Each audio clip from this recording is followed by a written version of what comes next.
Estamos de volta, de volta e ao vivo, gente. de volta e de volta e ao vivo. Seja muito bem-vinda a mais um Dunamis Hangout. Sejam bem-vindos. Senta aí, pega o seu café, exato, já fica à vontade. fica à você que tá aí no seu vontade. carro, eu não sei onde você Você está, que tá na sua escutando casa, nas redes sociais, fazendo a aqui a faxina aí minha da sua casa voz. hoje. Você, cara, fica à vontade, seja bem-vindo a mais um Dunamis Hangout. A gente vai começar hoje com uma um verso, poesia, um verso que eu compus que o Gabriel aqui, compôs que pra hoje a vocês, gente pra tá vocês. bem acompanhado. Vocês já viram na thumb, já viram o negócio, mas deixa eu começar então. A cada palavra que é pronunciada, um tiro estala na ponta da alma. Vontade de ser, vontade de crer e por um dia desobedecer. Sistema que dói, por dentro corrói. Olhando pros lados, cadê nosso herói? Quem vai nos salvar, quem vai nos proteger? Pra um dia eu ser quem eu quero ser. E com esse versinho aqui, eu quero apresentar o nosso convidado de hoje, Felipe Vilela! Agora vem você com a batalha de rap. Vai, Gabriel. por favor. Junto. Frequência, força, fui fazendo, funcionou. Falação, falador, frio, fração, fuga frenética, felicidade, frustração, falcatrua, faca, frio, falsidade, fim foi forçado, fazer foi feito, foi filmado, faz farinha fina, fácil, ferve forte, ferro, fere fundo, fome faz fritar filhote, falange falada, furioso, FFV, fuga favelado, fogo forjado, faz feliz, faz, fiz. Ficou demais. Muito Não bom. conseguiu fazer Não duas consegui, palavras cara. com Fiquei F. pensando quando ele tava 30 falando. mil palavras com O F. famoso versinho pensado. E também, hoje na mesa com a gente aqui, Semi Rodrigues. E aí, galera? O nosso gringo preferido do Brasil. Aleluia. Semi tá aí com a gente conversar hoje. Felipe, muito obrigado, cara. Prazer meu, obrigado por estar aqui mais uma vez. Muito Ninguém obrigado. chama de Felipe, só de Vilela. Vilelão. A minha mãe chama de Felipe. Então vamos de Vilela, cara. Vilela tá na área. Ó, Vilela vai conversar, a gente vai falar um pouco da história dele, mas Vilela é pastor, rapper, poeta. Não, cantor de funk, pagode, tudo, né? ele Tem um canta pouquinho de tudo. tudo. Eu sou muito apaixonado pela música brasileira. Eu sou muito apaixonado pelo meu país. Eu sou brasileiro demais. Eu sou um discípulo contemporâneo de Ariano Suassuna. Então, eu curto tudo que é daqui e aí eu acabo tentando botar esse tempero brasileiro em toda a minha musicalidade. Então, você vai ver um pouco de tudo nela. Mas a vertente principal é o rap. É o hip hop. Hora. Cara, assim que acabar essa live aqui, vai escutar o som do Vilela, segue favor. ele Vai lá. também. Agora eu porque gostei. é demais. Não, agora o eu som gostei. eu sou É bom, fã, é bom cara. mesmo. O som é bom pra caramba. Mas a gente quer conversar hoje bastante coisa. Recentemente a gente teve aí o podcast Collab, uma conversa com o presidente da República. Repercutiu muita coisa. A gente vai querer falar bastante sobre isso hoje. Mas antes, Foi pra galera... tremendo! Foi muito doido! Foi muito bom! Mas antes a gente quer só ouvir um pouco da sua história, Vilela. Pra galera saber, todo esse público aí, pra Eu galera... acho que muita gente também começou a te conhecer. Algumas pessoas, por exemplo, até do público do Dunamis mesmo, a galera que A acompanha, maioria. começou a conhecer você lá. Sim. E você contou um pouquinho, mas bem breve, assim, da sua história lá. Então acho que muita gente também ficou curiosa. Foi meio... Na verdade, assim, eu não estava acostumado com tanta gente chegando assim junto ao mesmo tempo nas minhas redes, né? Eu tô trabalhando há muito tempo, mas foi todo um processo e tal. Mas chegou muita gente nova, então você que tá chegando, seja bem-vindo, você que vai chegar. Mas eu cresci no interior de Goiás, em Jataí, nasci em Paranaíba, mas cresci em Jataí. Vi os meus pais se divorciarem muito cedo. Quando os meus pais se divorciaram, eu tinha 4 anos. E foi muito traumático, assim, todo o processo do divórcio. Meu pai foi embora, né? E eu, caçula de 3 irmãos, a gente começou, então, a viver um tempo muito diferente, muito difícil. Eu processava, talvez, de uma forma diferente dos meus irmãos, né? Eu acredito que eles, especificamente a minha irmã mais velha, tenha sofrido mais. Mas eu vi meu pai embora e a minha mãe chorava todo dia, trabalhava pra caramba. Minha mãe trabalhava... A gente mal via minha mãe, né? A minha mãe trabalhava de doméstica durante o dia e à noite ela estudava. Caramba. Minha mãe terminou o 2º grau assim e logo depois que ela terminou, ela começou a dar aula. Então, assim, a gente via minha mãe muito pouco. E todas as vezes que a gente via minha mãe, ela estava bastante cansada por ter segurado a onda ali da gente. Então, começou esse processo muito louco de tipo assim, de não entender muito o que estava acontecendo e as dificuldades que a gente estava enfrentando. E aí a gente foi, obviamente, se crescendo e uma revolta brotando, uma certa raiva de tudo aquilo que estava acontecendo com a gente. A gente era tão pobre que até os pobres chamavam a gente de pobre, né? Meu Deus. Então, assim, a gente passou muita dificuldade. Minha mãe foi muito guerreira para maquiar essa dificuldade que a gente enfrentava, mas era nítida. Com 8 anos de idade, eu me lembro que para tomar leite, a gente tinha que vender. Eu, particularmente, vendia muito. Nós 3 vendia. Minha mãe, no final de semana, ela ficava fazendo aquele negocinho que tem um nome em cada lugar do Brasil. Lá chamava Big Ben, outro chamava Geladinho. Geladinho, sacolé. Sacolé. Ó, como é que fala aí geladinho na sua região? Coloca aí no chat. Aí. Então, aí a gente vendia aquilo nos campos de futebol dos campeonatos amadores, né? Nos campos de terra. Aquele sol rachando e tal. Aí a gente ia com as caixas de isopor e a gente vendia com aquela grana ali. Eu lembro que a minha mãe pagava o leiteiro, né? Na época, que deixava, tipo... Deixava na frente da casa. Na frente da casa, Só quem viveu sabe. Exatamente. E aí, Então, a gente, desde cedo, embora a dificuldade, a gente tinha essa luta. E aí, muito cedo, meu irmão acabou conhecendo droga. Resumindo um pouco a história, eu também conheci droga muito cedo. Você é o mais novo? Eu sou o mais novo, E aí, eu conheci um lugar na minha cidade que era, tipo, um lugar muito diferente, né? Parece que era um reduto de orfandade, um reduto de gente que tinha uma história similar à minha, que é conhecido como Baixada. Era uma praça, em volta dessa praça tinham muitos prostíbulos ali e tal. Mas apesar de tudo aquilo, eu acho que esse meu olhar poeta, porque o lugar, se você olhar a grosso modo, você vai ver um lugar de caos. Mas eu consegui ver beleza naquele lugar. Na forma como eles viviam, na forma como eles se tratavam, na forma como eles se ajudavam. Família. Entendeu? Então, aquele lugar foi tipo um lugar que eu cheguei e falei, caraca, esse lugar aqui. Só que no meio disso veio crime, veio droga, veio todo esse contexto. Eu não tinha imunidade para lidar com essas propostas, né? E seu irmão me cuidava de você, então, ainda. Teoricamente. Era só que a sua maior influência, sabe? Isso. Só que eu fui tão rápido pra coisa que... 8 anos aí. Não, um pouco mais velho. Mais velho. 10, 11 anos mais ou menos. 11 anos. 11 anos eu fui pra lá. E aí, 11 anos, eu fui para um colégio interno. Fui internado num colégio interno, contra a minha vontade, obviamente, minha e do meu irmão. Foi muito ruim, assim, muito mesmo. A gente foi para um lugar, divisa de Goiás e Mato Grosso do Sul, e tinham alunos na mesma condição familiar que a gente, de todos os lugares do Brasil. Caramba. Entendeu? E tinham lá, sei lá, 600, 800 alunos, era muita gente. E ali a gente conheceu muita coisa também. Vocês moravam lá? A gente morava lá. Ficava, sei lá, talvez uns 300, 400 quilômetros da minha cidade, né? Então, você não ficou com a tua família nessa Não, temporada? fiquei nada. Quando eu completei 11 anos, eu fui para um colégio interno. Eu fiquei quase um ano lá nesse colégio interno. E aí, quando eu voltei já inteirado em droga, voltei já inteirado não rolou, em crime. Então? Você, tipo, foi expulso do colégio? Fui expulso. Caramba. Essa pergunta não era pra ter feito, cara. Desculpa aí. Mas eu fui expulso. Eu era muito revoltado, meu irmão também. E aí a gente... punk colégio interno? Era punk, mano. Era punk. Mas o que é? Eu não entendo, como eu sou de fora, como que é essa escola interna. É tiro, porrada e bomba. Só briga todo dia? É tipo um internato. É um internato. Sabe? Tipo, é um internato. Quando o cara bagunça muito, aí vai pra uma escola que tem que usar uniformezinho, dorme nos lugares. Tipo entendi. Isso. Like a boarding school? Exatamente. Tipo isso. Aí quando eu saí de lá, eu já saí, tipo, já formado office boy da malandragem. A zoeira, a bagunça. Aí eu adentrei a processo de conhecer algumas pessoas. Eu não queria ficar falando coisas, porque acaba... Mas enfim, já faz tempo. Eu tenho 38 hoje, né? Tem 26 anos atrás. Então, eu vi muita gente morrer. Caramba. Vi muita gente ser assassinada no lugar em que eu fui morar. Voltei para Jataí, para Campo Neutro. E ali eu poderia falar, tipo, quantas pessoas eu vi morrendo ali. Mas acabei me envolvi muito com tráfico ali.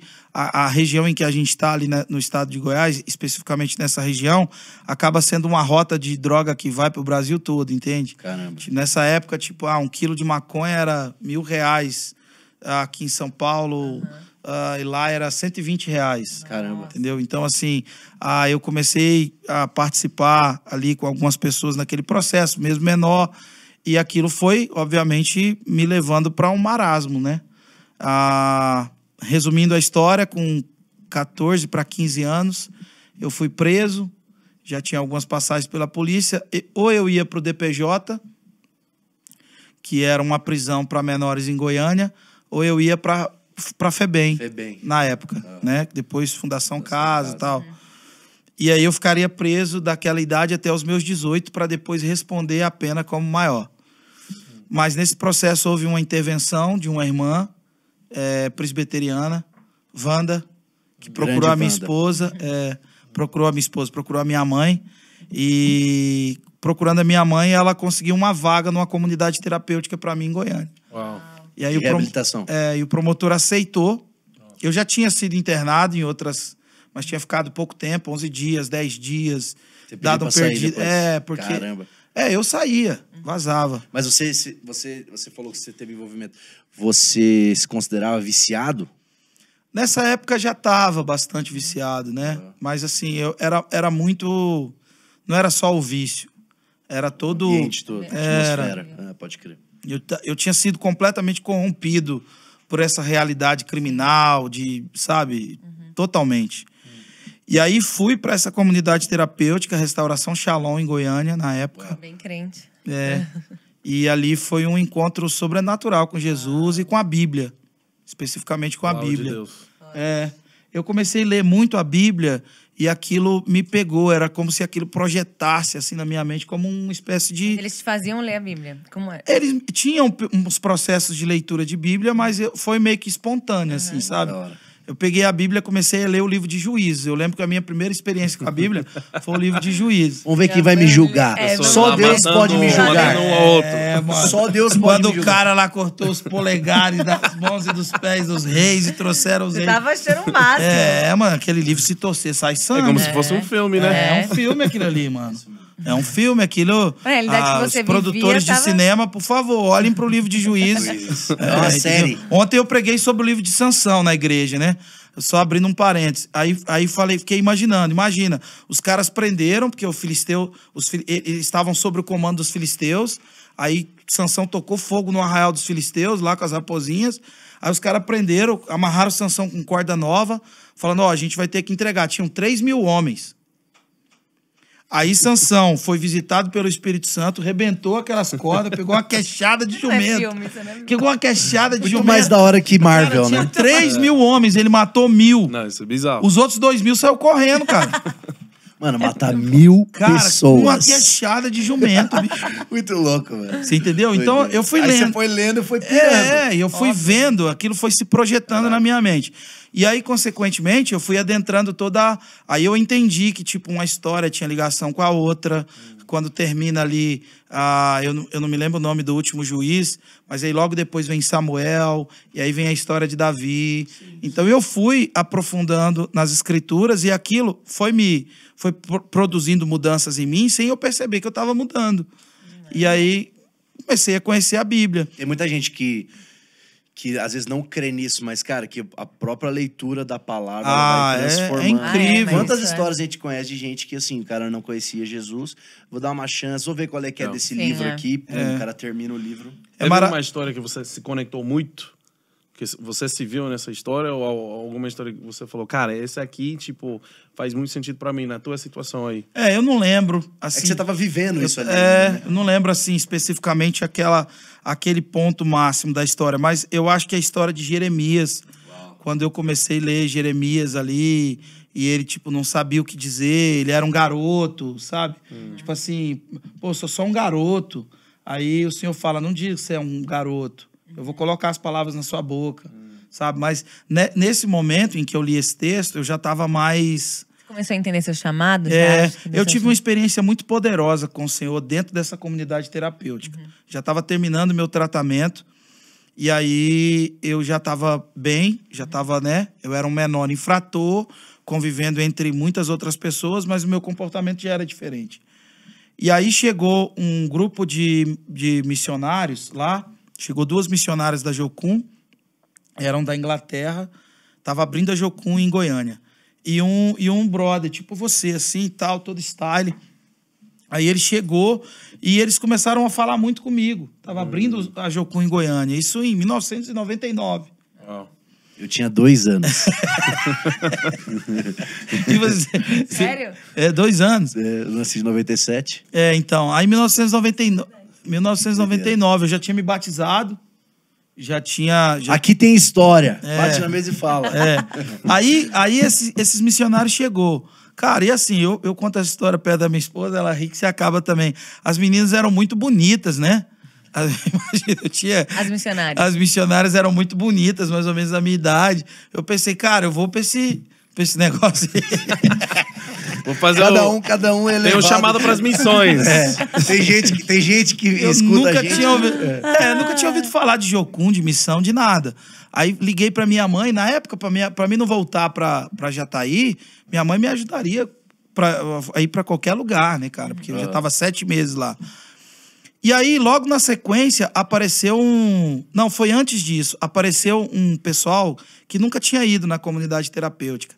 E o período, as ministrações de comunidade terapêutica, elas são feitas em mesas, né? É uma mesa bem grande, os alunos ficam sentados no banco, ali e tal. E aí chegou três pessoas lá, 3 homens, e um deles estava ministrando aqui na ponta da mesa, outros 2, isso eu nunca contei em lugar nenhum. Olha aí. Falei que ia ter coisa inédita. Coisa nova, hein? E esse cara tava aqui falando pra gente e tinha duas pessoas estavam entre a gente, que estavam com eles. Enquanto ele estava ministrando, um entre aqueles que estava junto com ele levantou, ele parou de falar na hora. Ele falou assim: quem é Felipe aqui? Uau. Aí eu já dei aquela escondida, pensando que era algum meu. O que eu fiz de Vai errado? contar meus B.O. aí pra tudo. Aí fiquei quieto, nem levantei a mão. Ele falou: quem é Felipe aqui? Aí um já começou a me olhar. Tá. Falar ou não vai? Cara, apontar na tua ele direção. deu um tapa no meio da mesa, assim, ó. Tal. Quem é Felipe aqui? Caraca, a terceira Levantei vez. minha mão. Aí ele falou: assim diz o Senhor. Antes que o Senhor te concebesse no mato da sua mãe, ele te instituiu as nações por profeta. Você vai pisar em lugares que você nunca imaginou na sua vida e que você nem sabe que existe. Uau. Deus está selando você hoje com um dom. Deus está te entregando dons e tal, e vai, falou. Hoje é demais, mas na época isso não fazia sentido nenhum pra mim.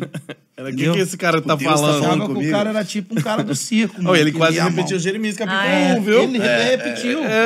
Ele falou Jeremias Por isso que capítulo ele, 1. ele se identifica. Exatamente. Animal. Aí Glória ele a Deus. falou essa parada e tal. Aí logo depois apareceu essa galera da Jocum me chamando pra ir. Tinham vários alunos, eles estavam ali comigo. Eles passaram quase que a tarde inteira comigo, me chamando pra ir, tal. E tudo mais. E eu interessado pra ir, não por causa da palavra. Vai passear nas nações. Passear nas... vai ter, ó, eu vou Aceitar jogar ao o vivo chamado. aqui, ó. Carregar Tem a muita cruz. gente que Carregar quer a ser cruz. missionário pra viajar. Joga ao vivo isso aqui. É ó. isso. Mas assim, também de certa forma, cara, o cara Faz vai procurar parte. uma mulher de Deus no boteco? É óbvio que não, tá Eu sou uma mulher certo. de Deus. É um lugar que isso vai aí é outra achar. história. É. Se liga, velho. Depois você fala como você encontrou sua mulher. Exatamente, num seminário. Aí, ó. Aleluia. Aí, se liga, mano. Os caras foram embora. Aí veio um outro pastor depois. Que Você não foi com os caras da Jocum? Não fui.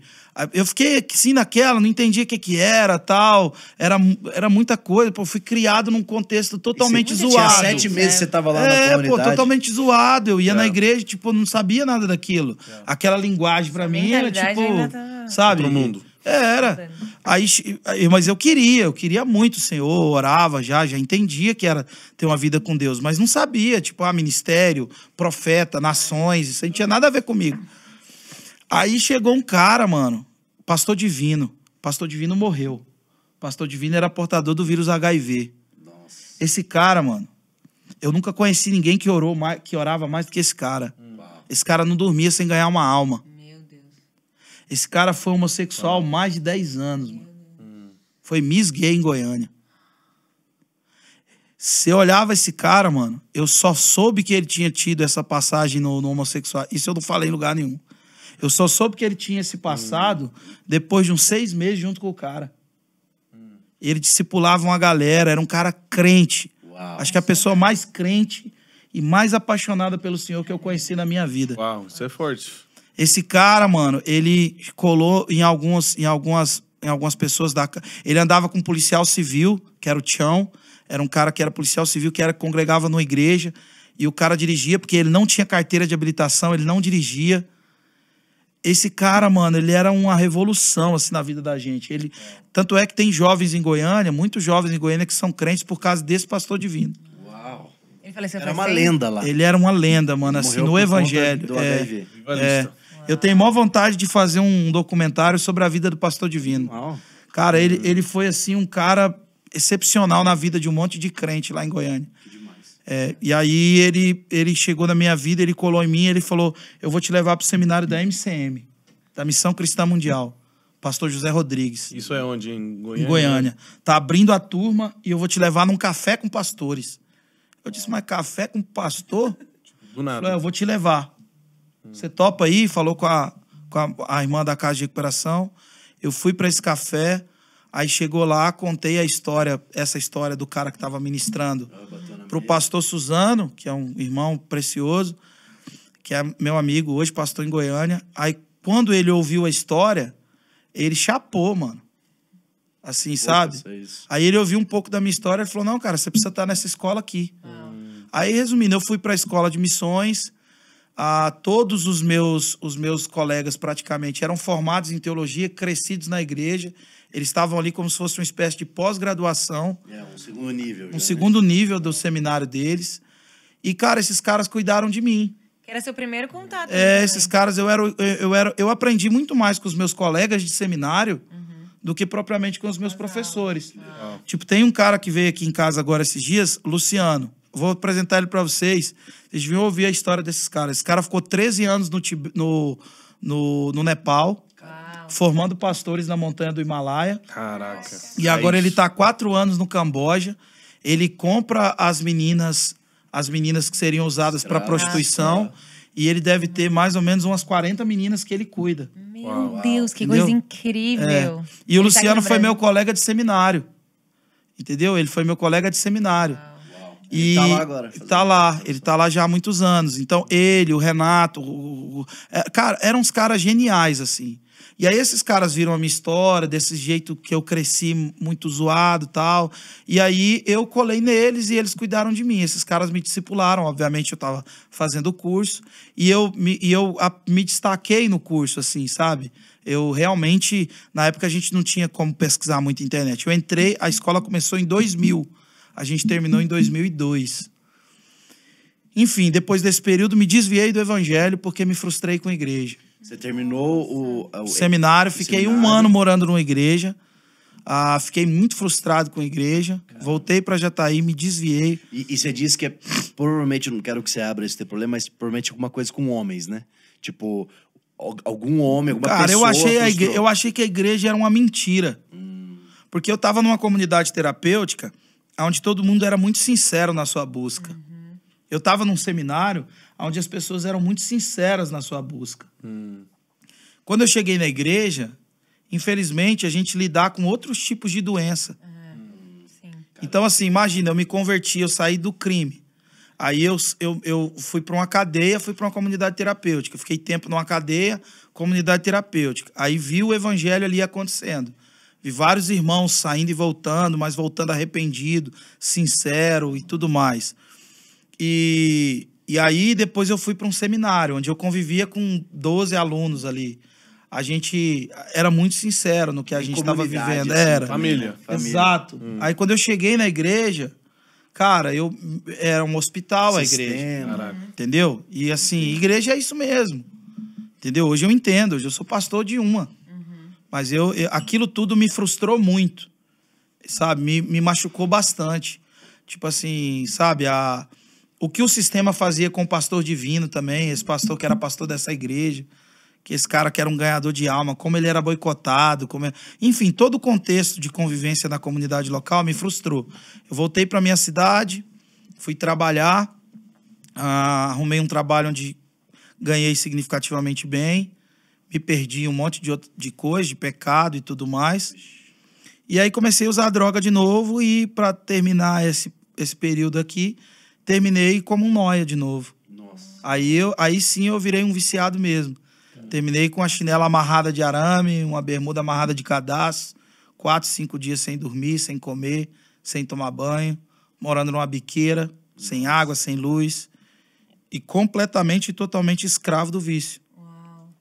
E aí daí... Bem pior do que era antes. Foi então, bem você pior. tá num nível muito- Aí voltei realmente para Jesus através da MCM, porque um dos alunos que era o meu colega, agora era um coordenador do seminário. Aí ele soube como eu estava, me levou de volta para o seminário. Foi te buscar. Não Você como fez o mesmo processo. mas não como um aluno agora. Porque eu fui um bom aluno do meu seminário, talvez um dos melhores alunos, sem falsa modéstia. Não tem problema. Entendeu? Humildade é isso. É verdade. Eu acho que humildade não é pensar menos de si. Né? É isso aí. É menos em si, né? É saber quem você Boa. é. de fato. Essa frase é boa. Do John Maxwell. Não é minha, não. E aí... Mas a dele foi em inglês. Assim, em português. É a minha versão. E aí, cara, eu voltei pro seminário, e aí nesse seminário, voltando pra lá, a MCM tem um intensivo, né? São 2 meses, assim, não sei se ainda tem, perdi o contato, mas janeiro e julho tinha um intensivo. Eram 203 horas de aula em 30 dias, 9 horas de aula por dia. Nossa. Eu tinha feito 2 desses, e aí eram sempre turmas entrando. Numa dessas, aí, conheci a minha esposa. Mas aí tudo você tem já um propósito. tava bem. Tava bem. Eu não dei mole, não, mano. Foi assim. pra cima. Conheci o Luiz Hermínio ali, conheci a minha esposa ali, nesse período de volta. E aí Deus foi realmente dando um rumo pra minha vida. Eu acho, sabe, cara, que todo esse processo de queda, por mais bizarro que isso seja, esses 2 anos que eu fiquei nessa condição, eu acho que isso tudo foi parte de um processo de Deus na minha vida. Ah, com certeza. Sabe? Eu acho que ser esfolado como eu fui, sofrer como eu sofri ali, eu acho que tudo isso serviu para me introduzir num cristianismo verdadeiro. E ser quem você é hoje, representar o que você representa hoje. Eu acho Tá que ligado? isso me deu, de certa forma, possibilidade. Mas essa é basicamente a minha vida. Depois disso, casei, fui servir num projeto missionário. O pastor Luiz me chamou para ir para o Mevan. E no Mevan, então, começa o meu processo de formação para a comunidade local. Fiquei 14 anos no Mevan. Uau, bastante tempo. E quando eu cheguei no Mevan, eu não sabia o que era uma igreja, o que era congregar. Você tinha quantos anos quando você foi pro Mevan? Eu tinha 20 e poucos anos. Me lembro exatamente, acho que 24. Mas como é que foi, tipo assim... 24 anos. O Luiz, ele foi lá, por exemplo, para ser um speaker, um preletor lá do IMCM, né? Que fala IMCM. MCM. MCM, ele tava lá e aí lá ele se conectou e ele já falou, vem. Então, eu estava escrevendo livro para alguns pastores. Já tinha alguns meses que eu estava lá. E aí eu fiz uma pergunta... Como assim escrevendo no livro? Escrevendo, como é que Tipo, chama? ghostwriting. Ajudando Você ele. fazia ghost... É porque o cara é poeta, o cara é... rapper, o cara Eu manda fazia. muito Escreve bem. bem. Tá, mas antes você já era envolvido com música, com arte? sempre foi- escrevia. Eu já Entendi. tinha esses lances assim. Porque a história é longa, né? Mas eu já... Mano, a gente tá Mas eu já liberado fazia, aqui. isso. E aí eu comecei a fazer para alguns pastores. A galera viu que eu escrevia bem. Aí eu escrevia. Ali dentro da MCM. Tipo cartas para mantenedores. Que da cartas, hora. relatórios de missionários que às vezes não sabiam fazer. Nossa, aí eu pegava as histórias e tal, escrevia. Aí tinha uma pasta lá de Cuba, eram 200 obreiros de Cuba mantidos com $20 por mês. Aí eu escrevia para todos esses mantenedores, mantinha um contato e tal, através de literatura ali. Cara, isso é escrevendo. demais, Vilela, porque a gente tem, aqui no Dunamis, a gente tinha um movimento muito missionário, né? Tem muitos missionários. E aí, cara, a minha cabeça já foi longe, já. Tipo, cara, a gente precisa te ouvir alguma outra hora pra você ensinar essas coisas, sabe?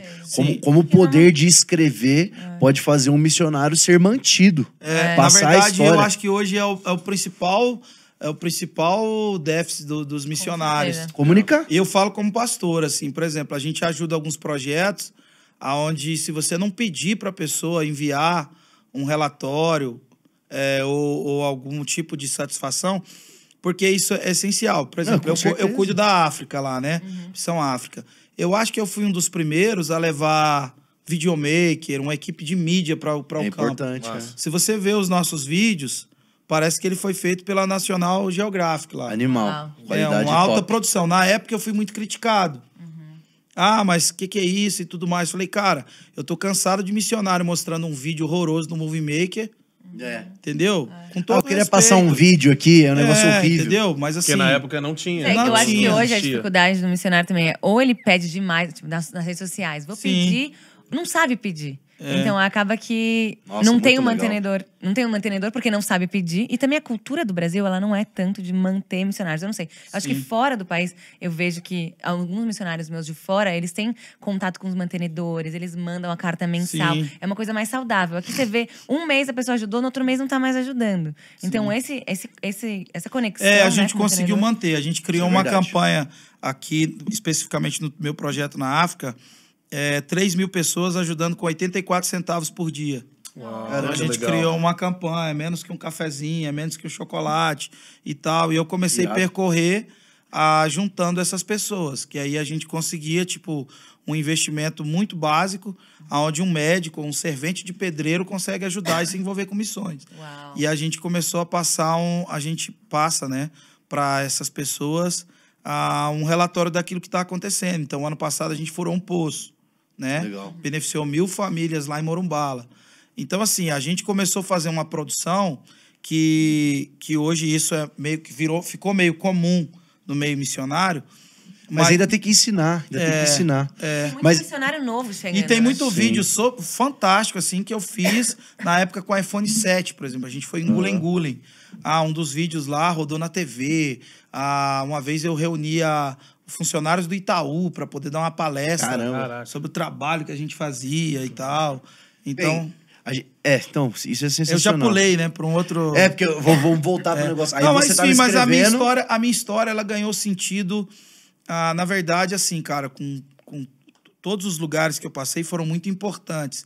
Eu tive pastores maravilhosos na minha vida, tipo pastor Valnei e pastora Luciana, que são do Casa de Adoração, lá da MCM, me receberam por um tempo, assim, na casa deles, sabe? Até então eu não tinha visto nenhum casamento dar certo à minha volta. O casamento deles foi uma referência para mim, sabe? Belo. A forma como eles lidavam com os filhos, eu morava Te fez dentro da- restaurar. Sim, então assim, depois dessa minha volta, né, eu acabei ficando na casa deles ali e um tempo, porque fui para a igreja deles, tal, fui caminhar com eles. Mas assim, o Mevan, cara, foi uma escola para a vida, porque todo mundo conhece o Luiz Hermínio. É certo, né? O Luiz Hermínio é uma pessoa que abençoou o Brasil. Mas, cara, lá tem o irmão Salésio, lá tem o Marley e a Regina, que me levaram para dentro da chácara deles e o cara me ensinou no dia a dia como é que eu trato a minha esposa, como é que eu cuido dos meus filhos, entendeu? Lá tem irmãos piedosos do dia a dia que não são famosos, não pegam microfone, mas a igreja local, ela acaba produzindo esse tipo de ensino. Esse cristianismo do que acontece no chão da vida, sacou? Então isso tudo foi me treinando, me norteando. Eu tinha desistido do rap, foi o Luiz que me incentivou a voltar, porque eu achava que deixar o rap era parte de uma recuperação. Tipo, que o rap me arremetia para o meu passado maluco, infernal que eu tinha antes, entende? Então eu queria combinar o sapato com o cinto e ser um pastor dentro desse arquétipo que todo mundo entende como pastor, entendeu? Então, em toda aquela história que você estava contando, é que você foi trazendo o paralelo dessa história até chegar em Jesus. Mas em toda aquela história, o rap estava presente. Tava presente sim. Era a sua realidade. Era a minha realidade. O rap sempre fez parte, entende? Só que aí, assim, ele passou a ser a trilha sonora daquilo que eu vivia e fazia, saca? Então, tipo, fui influenciado por muitos grupos na época, né? Nessa época mesmo da minha volta, Facção Central tava em alta, entendeu? Nessa época mesmo da minha volta, tipo, Face da Morte, a galera aqui de Hortolândia, né? Tava em alta. Então, tudo isso era, tipo assim, era uma emancipação para práticas que eu... Então você não via como juntar, né? O Pra mim, evangelho. porque eu comecei a separado, tocar então. violão, tocar bateria, aí entrei pro louvor da igreja. Mas até hoje, muita gente tem esse dom. Muita gente, tipo assim, curte, vem talvez de um background que isso daí é totalmente dentro. Só que aí, às vezes, o cara chega na igreja e ele é desencorajado. No seu caso, foi ao contrário. O líder te encorajou. Mas é desencorajado ou não vê espaço. Aí o cara acaba matando. Um dom Então, o Luiz incrível. Hermínio, pelo contrário, eu acho que muito pelo passado dele também, né? Ele ele me incentivou pra caramba, me fez tocar minhas músicas, a galera descobriu que eu tinha umas músicas lá, aí me fez tocar as músicas e tal. E aí, cara, ele mesmo que pagou o disco. Luiz Hermínio não era famoso, o Mevan não era uma igreja tão grande. O cartão do Luiz Hermínio era um cartão preto, black, das galáxias. Mas ele quis investir. Ele Era investiu. igreja de bairro, vi você Era falando, uma igreja né? de bairro, pô. E aí ele investiu nos meninos que estavam montando um estúdio. Ele comprou uma caixa de bateria pros caras e os caras... E eu fui atrás de beat e tal, e gravei meu primeiro disco, fiz meu primeiro clipe na unha, na raça. E aí, Qual cara... que é o nome do primeiro disco? O primeiro disco era 5 Pedras Lisas. 5 Pedras Quantas- Lisas. quantas Dali músicas nasceu. tinha? Eram 5 músicas. Assim, E aí, ali eu comecei. Aí depois fiz um outro disco chamado Planeta Rua. E aí o investimento foi meu mesmo. Aí eu vendi o meu Missionário Hulk. Era um Gol 98 que eu tinha. E aí eu vendi. O Gol virou o álbum. O Gol. A minha esposa ainda me incentivou pra caraca. Uau, que demais. Falei, vende esse carro. E a gente termina o disco. Nossa. Aí ali a gente terminou. Aí depois fiz um DVD. E aí começou todo o processo. Mas começou com o incentivo dele. Então, a igreja local, ela organizou os talentos que eu tinha. A igreja local, ela organizou... Porque, assim, todo mundo quer viver ministério, mas você só acontece individualmente se você acontecer coletivamente primeiro. Uau, porque é isso ninguém se auto-envia. Alguém hoje em dia a precisa te molecadinha enviar. quer se Hoje em dia auto-enviar. a gente se envia pelas redes sociais, né? É muito entendeu? mais Você é fácil você... então assim, tipo, ali a organização dentro de um processo coletivo acabou ficando evidente os dons, os talentos que eu tinha, e a igreja foi me treinando, meu coração foi sendo treinado. Para quê? Para viver aquele dom, para ganhar mais volume de voz, para ganhar mais espaço dentro de um contexto coletivo. E aí, dentro daquele momento, meu pastor mesmo diz, eu te envio para ser uma referência cultural, para ser uma referência dentro de um contexto Acreditou de em música. você. Isso. E ali as coisas, o meu processo individual foi acontecendo. Mas aquilo não me desconectou, aquilo me tornou isolado. Cara, você pode fazer a obra de Deus com pouca roupa, sabe? Eu não tenho um terno, eu não tenho pouca roupa, eu não vou sentir melhor coisa, né? Roupa de marca. Você pode fazer a obra de Deus sem Não tem um carro, sem guarda-roupa dinheiro. Você pode fazer a obra de Deus sem muita influência. Você pode fazer a obra de Deus sem espaço na mídia, mas você só não pode fazer a obra de Deus sozinho. Uau. Uau. Cara, isso é demais, porque... Você precisa de ajuda. Porque hoje o movimento dos desigrejados é muito grande. É, ao porque hoje a contrário. gente recebe muito, né? Em todos os lugares você tá recebendo, você tá aprendendo. Não preciso ir na igreja, então. Eu posso ver aqui o culto online. E o cara tem o dom, igual você falou, Sim, foi vindo. E aí, só que aí nunca teve ninguém que enviou ele, que discipulou ele, que mentoreou Mas eu acho que o que mais ele. faz isso também é a itinerância. Tem muita gente itinerante que tá doente. Entende? Porque, assim... E não são pessoas ruins. Mas elas não se sentem pastoreadas, Sobreviventes. valorizadas. Discipulado. Elas têm um dom, elas têm um potencial. Algumas são até famosas. Estão dando música, estão dando palavra, estão dando nutrição. Mas ela em si não consegue se alimentar em lugar nenhum. Porque ela foi mal interpretada, porque ela foi mal compreendida. Mas é uma guerra de conceito também. A igreja confunde... satanizamos a palavra artista. Porque a gente confunde artista com celebridade. Uau, é verdade. O cara é celebridade, o outro é não é artista. artista, Entendeu? E tem muito artista que não é celebridade, o cara é um artista. E tem muita a celebridade que gente depreciou a fama. A igreja não tem graça, não tem tato para lidar com a fama. Uma pessoa fica famosa dentro de uma comunidade, é como se ela se tornasse uma leprosa. Entendeu? Por quê? Porque a gente trata a fama, porque parece que ser crente é viver em anonimato. Quando, na verdade, a Bíblia diz que a boa fama é melhor que prata e ouro. E o ser estimado é melhor que a riqueza. A fama de Jesus percorria, ou seja, o problema não é a fama, o problema é famoso sem causa. Uau. Se o cara é famoso, mas tem uma causa, transcende a ele, porque pior do que não ser é ser pra si mesmo. Porque então, o cara busca muito mais ser famoso do que ter a causa. Mas às vezes o cara ficou famoso. E gira em torno da pessoa, em vez de Entendeu? uma causa. Existe a questão do cara ficou famoso. E aí, o que ele faz? Sim. Entendeu? Então, assim, tem muitas pessoas que buscaram a fama. Tem pessoas que não. Aconteceu. O cara é tão talentoso no que faz, ele ficou famoso. E se perde aí. Pronto, porque as pessoas se afastam dele.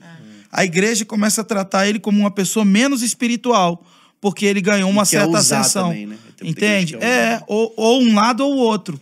Ou um lado não compreende, aí ele vai para um lugar onde ele, daqui a pouco, ele percebe que ele está sendo usado, mas essa pessoa não é cuidada como um ser humano normal e comum.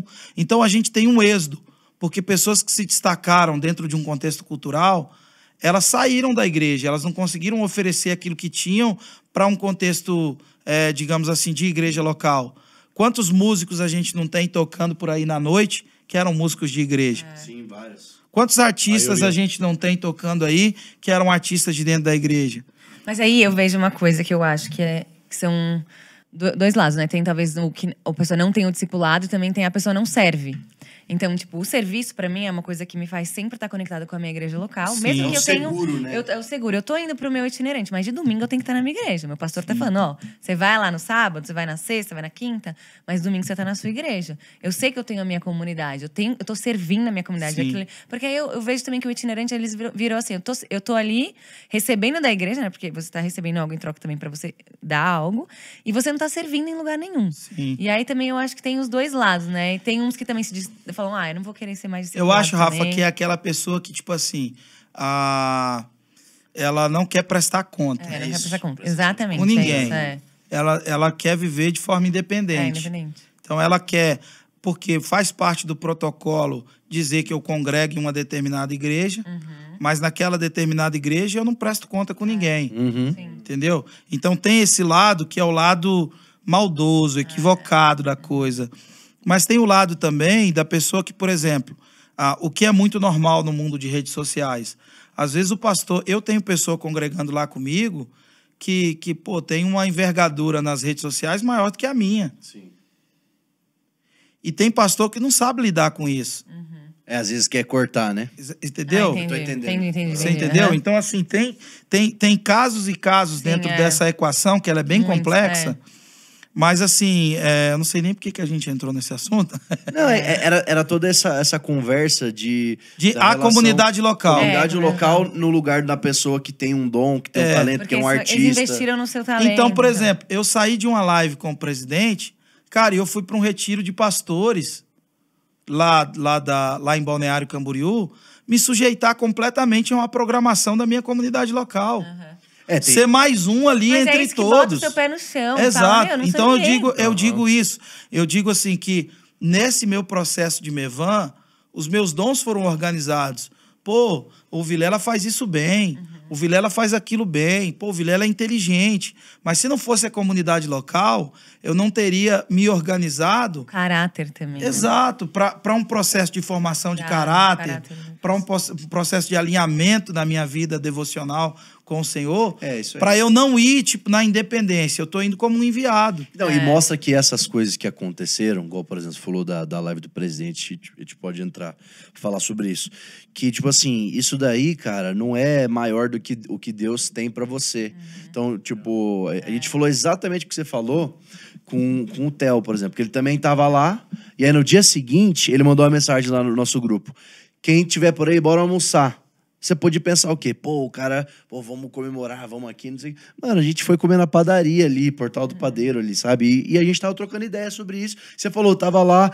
Então, acho que esse negócio da comunidade local vai te blindando, Ela vai trazendo vida real. Exatamente. É porque mais do que esses os pontinhos, 500 mil assim, a live assistindo. com o Bolsonaro, um descendo da vida, eles são 1% da nossa vida, que a nossa vida, no caso, são nos outros 99%, que é o ordinário. É a nossa família, A cuidar louça de que tem que coisa, a lavar louça da que tem que lavar. esposa. E às vezes a gente fica preso nesse 1% e faz daquilo. E aí isso também... Mas eu recebi muita mensagem no sentido assim, ó. Até fiz uma reflexão lá no meu Instagram sobre isso. Muita mensagem dizendo assim, cara, o algoritmo da sua rede está muito alto. Aproveita. Vai, posta negócio. Aí eu vi que você fez Não, um vídeo do Luva, né? vai lá.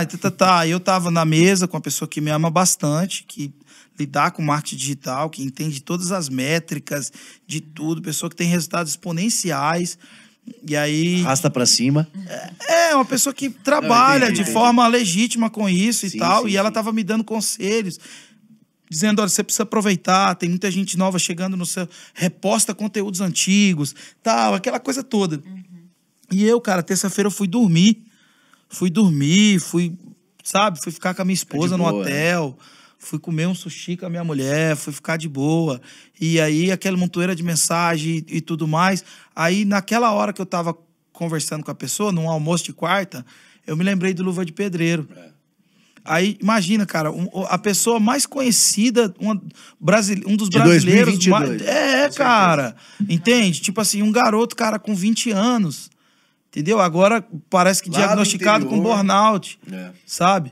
Então, tipo assim, e um garoto que teve a capacidade de reconhecer sua fragilidade para lidar com toda aquela ascensão. E tem gente achando que é marketing. Que é isso, marketing. né? E o garoto fez uma live com o empresário, com o Falcão, tal, dizendo assim, olha, cara, eu parei, eu vou viver minha vida. Ou seja, significa que ele não estava vivendo a vida.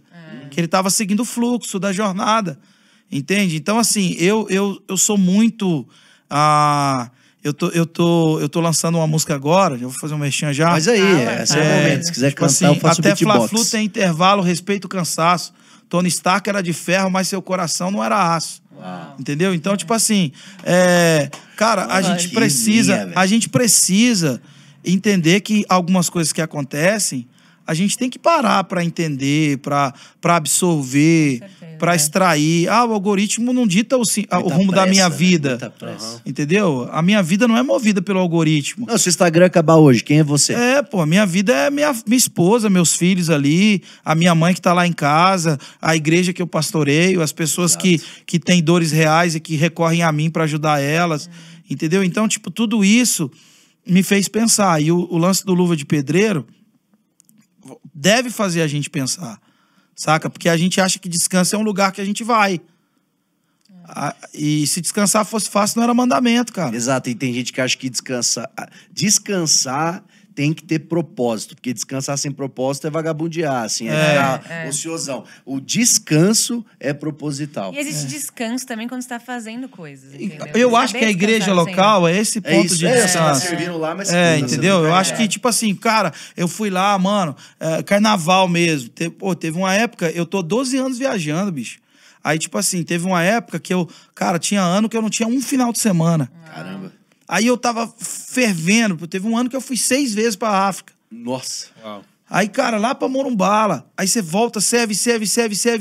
Aí você chega, carnaval, cara, tem carnaval que a gente voa 3 vezes num dia só. De manhã até 3 vezes num dia só. 3 voos. Aí, quando você chega na igreja local, você não faz nada. E não tá ninguém te esperando Você lá. é mais uma pessoa ali. E aí, beleza? Tal. Às vezes você estaciona seu carro lá no bar. Isso aí. Entendeu? Ninguém veio te aplaudir. Os caras Não, vieram mano, pro você culto. chega ali. Aí, às vezes, naquele rolê que você tá dando ali, é um descanso, é uma forma de você se humanizar de novo. É uma forma de... Pô, lá você tava num hotel mó top, comeu a melhor comida que a cidade podia oferecer. Os caras te deram uma baita de uma oferta, saca? Você tá ali fervendo, voando. Aí você volta pra um lugar que diz, não, beleza, tranquilo. Hoje Mas pega ali a caixa é de o som ordinário, né? Entendeu? Isso é muito bom. Cara, vamos entrar então, já que você soltou aí já a deixa. E essa live aí com o presidente, como é que foi toda Deu essa que história? falar, a gente né? sabe o background. Foi mas maravilhoso. pra você Conta aí. contar um pouquinho, Cara, foi muito legal. Foi assim... desde o convite, você quando esperava. quando o Theo me ligou, o Theo foi muito franco comigo. Disse, olha, é assim, enfim, a gente pensou em você depois de opções que a gente imaginou, mas eu gostaria muito que você viesse, que você aceitasse. Eu, teoricamente, falei para ele, Theo, eu gostaria muito... A parte do roteiro de qualquer projeto, a galera do audiovisual aí vai concordar comigo, primeiro você define conceito, literatura e decupagem. Olha aí. Então, Aprender. a parte de conceito é essa parte que a gente vai discutir aí. Quem que a gente quer tocar? A gente quer tocar jovens mulheres. A gente quer atingir especificamente esse público que é onde estão a indecisão nas eleições. Beleza, entendi. O alvo, o conceito vai girar em torno dessa linguagem. E as perguntas, eu vou poder participar? Vou. Eu vou poder falar com o presidente, não com o candidato? Vai. Eu falei, pô, então eu tô dentro. Demais. Entendeu? Aí aceitei o convite. Aí ficou naquela oscilação, né? De, tipo, a gente não sabe quando vai ser, que dia que vai ser. Sim. Vai ser tal dia ou tal dia. Eu tinha esse compromisso em Balneário. Acabei saltando aqui e vindo, né? Pra lá. E foi até você que foi me buscar, né? E, cara, foi uma coisa... Desde a estrutura da coisa toda, ela acaba gerando e dando uma certa intimidade, né? Aquele monte de polícia, rua fechada e tudo mais. E aí a gente teve uma reunião anterior à live, né? De muita gente na sala também. E aí, recou. Quando recou ali, tipo... É o ao vivo. Quem sabe faz ao vivo. É a hora da rinha, mano. É, entendeu? Então, assim, quando recou ali, eu tinha algumas dores que eu queria apresentar pro presidente, né? E eu acho que deu para fazer isso. Eu acho que a gente conseguiu fazer isso de uma forma honesta, né? Eu acho que cada um dentro das... Porque assim, cara, as pessoas precisam ter assim, o bom senso de avaliar uma situação. Ninguém fala de lugar nenhum. Todo mundo fala a partir das suas influências, da sua formação. Um professor que vai dar aula lá, na faculdade ou na escola, ele não fala de lugar nenhum. Um repórter que vai apresentar um jornal não fala de lugar nenhum. Ninguém consegue ser 100% imparcial de nada. Nada. Então, é natural que as pessoas que estavam ali estavam falando dos seus respectivos lugares. Sim. Não, e era proposital, entendeu? Era para trazer uma mulher, ela tá falando como uma mulher. Sim, entendeu? Então, eu acho que teve todo esse lance. Acho que tiveram pontos muito altos, né? Dentro da conversa. Eu tinha o objetivo, realmente, de ouvir um presidente da República gostando ou não, enfim. A minha relação sempre foi uma relação sem atrito, por não suportar a ideia de um PT voltar ao poder. Então, por ele ser uma opção para que isso não aconteça, eu não tenho atrito. Mas também nunca tive muito afeto. Isso ficou claro, eu acho que para todo mundo. Tem-se um respeito por conta ao Estado Democrático de Direito, alguém eleito pelo voto do povo. Mas eu confesso até que o meu afeto aumentou depois desse período ali. Mas, assim, foi uma relação neutra. Tentei ser neutro, mas apresentando para ele as dores. E aí a gente teve esses entraves, né? Tipo, o assunto racismo é um assunto muito complexo da gente entrar, porque ele precisa de um background bem grande, de um pano de fundo. Tinha muitas pessoas para conversar. E eu, mesmo tendo 4 horas de podcast, nem todas as perguntas foram respondidas. E imagina falar uma coisa que ela é conversada há décadas, complexo, né? E tentar falar isso numa live Mas só. assim, ó, acho que vou usar um exemplo aqui que vale. A maioria das pessoas que falam sobre o racismo, elas cometem uma injustiça. Eu vou cometer uma aqui agora para dar um exemplo. Por exemplo, depressão é frescura? Não. Não? Não. Depressão não é frescura. Não. É uma doença. É uma doença. É uma doença recente, certo? Mas, por moderna. exemplo, deixa eu dar um exemplo. A Rafa perdeu um ente querido. Você, na mesma época, também perde um ente querido. Aí o que acontece? A Rafa consegue superar. Ela sofreu o luto, mas ela superou aquilo, ela foi para a vida, viveu a vida, conseguiu superar e continuar a vida dela. Você desenvolveu um quadro depressivo. A maneira que lidou, né? Entende? Aí a partir da Rafa, eu digo assim, Gabriel, frescura, cara. Porque a Rafa também perdeu um ente querido e conseguiu superar isso tudo. Então, qual é a injustiça? É a avaliação de um quadro muito amplo a partir da experiência pessoal da Rafa. Então, todo mundo que fala do racismo, trata o racismo de que maneira? Ela pega alguém que tenha vencido uma ofensa racial. E fala, todo mundo tem que vencer da mesma forma. Exatamente. Você entende? E não é o caso. Não é o caso. Então, as pessoas, até negros no Brasil, que são da direita, né? Candidatos aí agora, que falam a partir disso, cometem a injustiça. Pô, eu venci, cara. Graças a Deus, moro bem pra caramba, vivo bem, sabe? Tenho uma família maravilhosa, tem gente que me ama, entendeu? Consigo sentar em mesas como essa, em outras mesas que eu tô por aí sentando, mas a minha experiência pessoal seria egoísmo se eu julgasse todo mundo a partir dela. E falar que não existe. Porque assim como o quadro depressivo é desenvolvido a partir de decepções e traumas que a pessoa vive, e isso varia de pessoa para pessoa, uma vai lidar com trauma de um jeito, outra vai lidar, o racismo também tem esse pressuposto. Agora, eu acho que a grande questão é identificar o racismo. Por exemplo, talvez o ponto alto foi o presidente me chamar de escurinho, né? Que eu sei que é isso que vocês querem perguntar. Não, vamos que falar isso virou, de tudo. Virou notícia no lugar todo. Mas eu acho que, assim, as pessoas que lutam essa luta, elas precisam entender o seguinte: o racista, ele nunca vai querer se aproximar de você. Ele vai querer sempre produzir algum tipo de ofensa que vai afastar você ainda mais dele. Entende? Sim. Eu não percebi isso no presidente. Então eu faço uma exegese da vida de um cara que tem 67 anos, crescido num quartel e que não queria me afastar dele.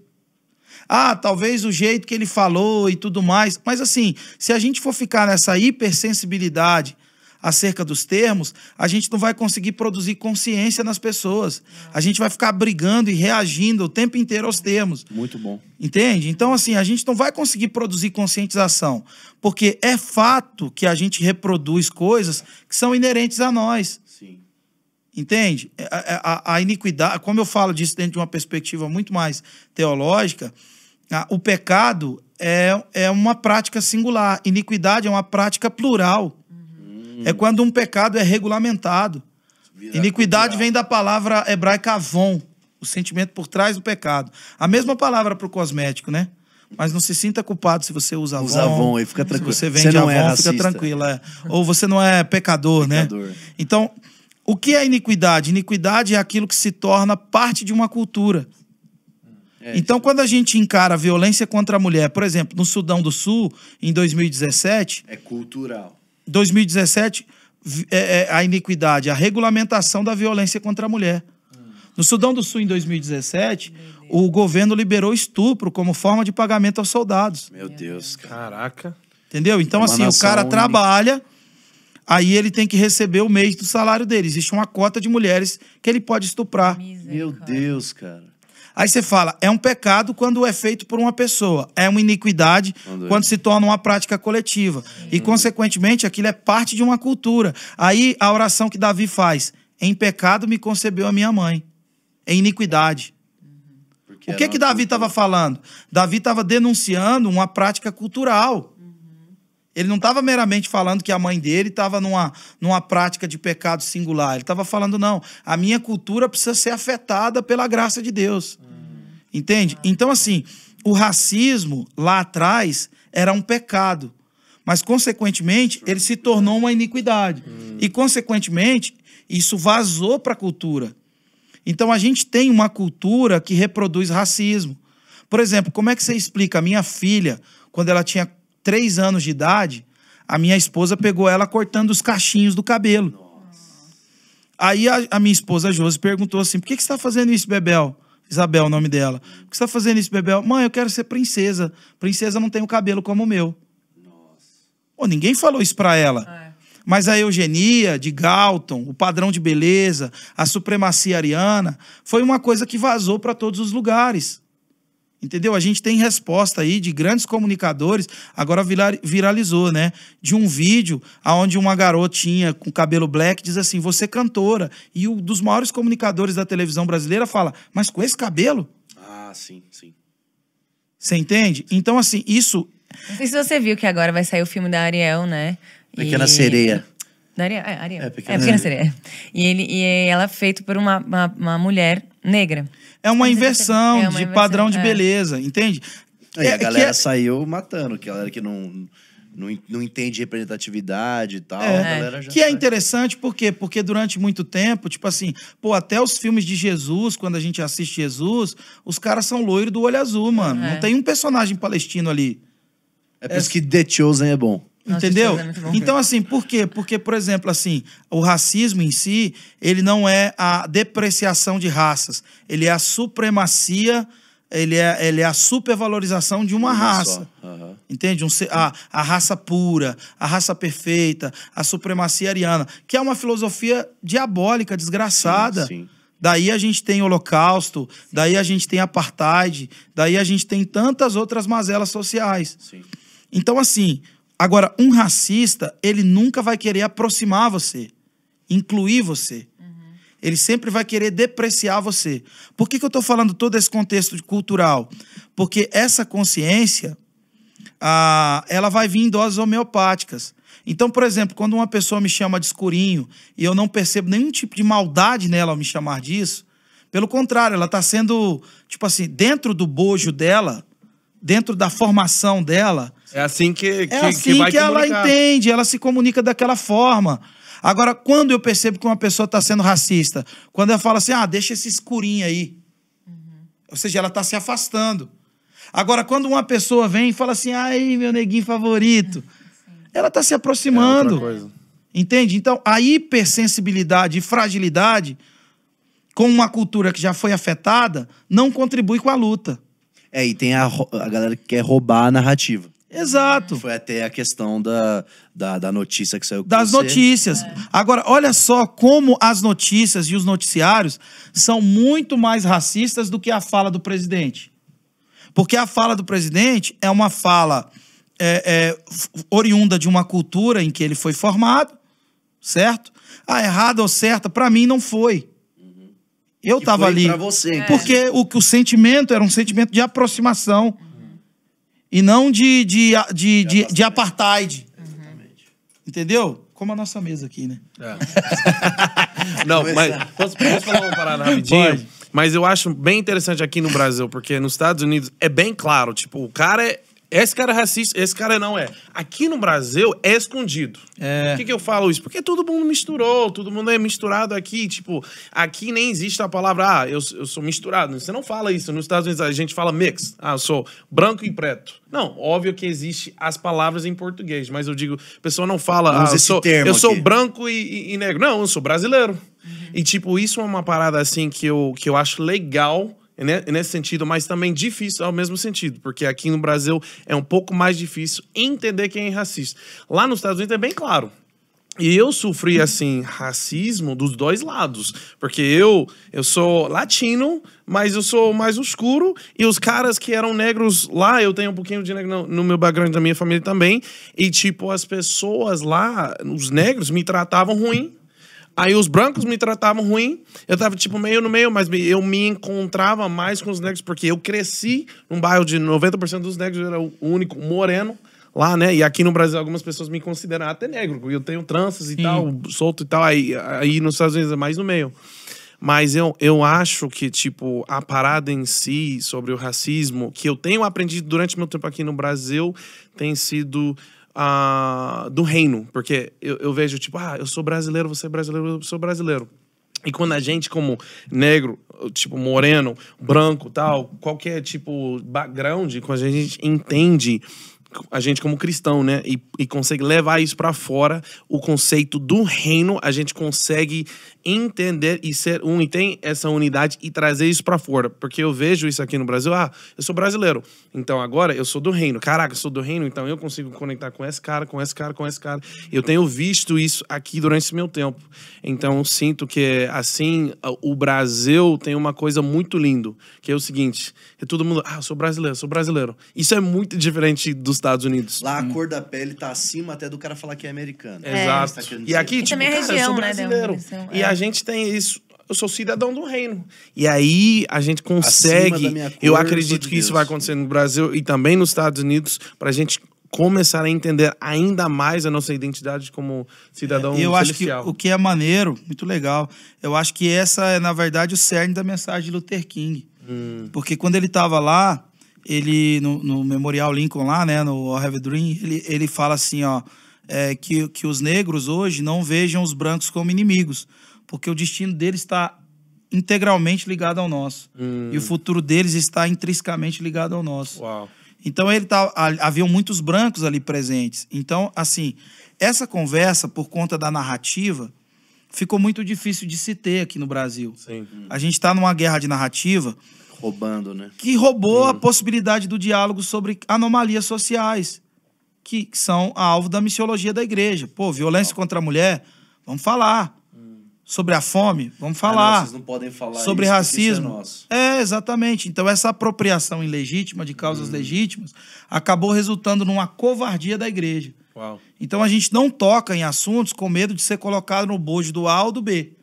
Entendeu? Não. Ah, quem fala disso é a esquerda. Esquerda, direita. Então, você não pode falar, porque senão você vai ajudá-los. Não, Eles não vou roubaram ajudá-los. a narrativa. Como é que eu vou deixar de cumprir a minha missão como pastor, como pregador do evangelho, de um reino de raças? Porque em Apocalipse capítulo 5, a gente tem os dois momentos mais tristes. A gente tem o momento mais triste e a gente tem o momento mais feliz da narrativa bíblica. João se depara com toda a experiência celestial, com todas as recompensas que seriam entregues para a igreja, mas de repente ele vê um anjo bradando em alta voz: quem é digno de abrir o livro e desatar os seus selos? Nem no céu, nem na terra, nem debaixo da terra, ninguém podia abrir o livro e nem mesmo olhar para ele.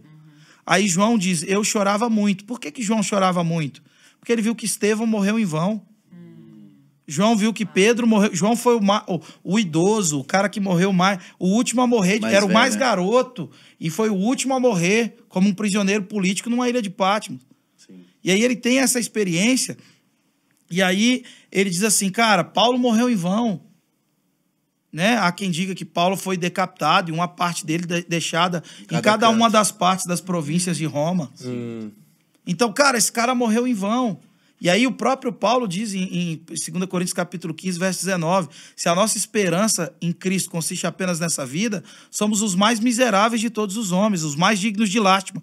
Ou seja, o que João viu? A miséria da nossa fé, se não tiver uma perspectiva de eternidade. É isso aí. Então ele chorava muito, ele disse: cara, isso aqui que a gente está fazendo é vão. Tudo que a gente está fazendo para o reino, as nossas vidas para as nações, as nossas renúncias, o nosso não para o pecado, tudo isso não tem sentido nenhum. Por que a gente foi fazer isso se ninguém pode abrir o livro? Mas aí, de repente, um ancião coloca a mão no ombro dele e diz: não chores. Eis que o leão da tribo de Judá, a raiz de Davi, venceu para abrir o livro e os seus 7 selos. Então eu vi entre os anciões um cordeiro como tendo sido morto. Ele tinha 7 olhos, bem como 7 chifres, que são 7 espíritos de Deus enviados por toda a terra. E uma multidão bradava em grande voz: digno é o cordeiro de abrir o livro. Por quê? Porque foste morto. Grande multidão de todas as raças. Olha só, todas. porque foste morto e compraste para Deus. Por que ele é digno de abrir o livro? Porque ele foi morto e comprou para Deus os que procedem de toda tribo, toda língua, todo povo, toda raça e toda nação. Ou seja, o evangelho da reconciliação produz essa diversidade no céu. Não é tudo igual lá. Isso aí. Exato. Pelo contrário, as coisas lá são diferentes. E a multidão que ele vê é essa multidão de raça. Então, tudo aquilo que cria muro é anticristo. Yeah. Entende? Sim. Então, o que é ser anticristo? É usar a cruz de cabeça para baixo? Não, é nutrir a divisão entre um e outro.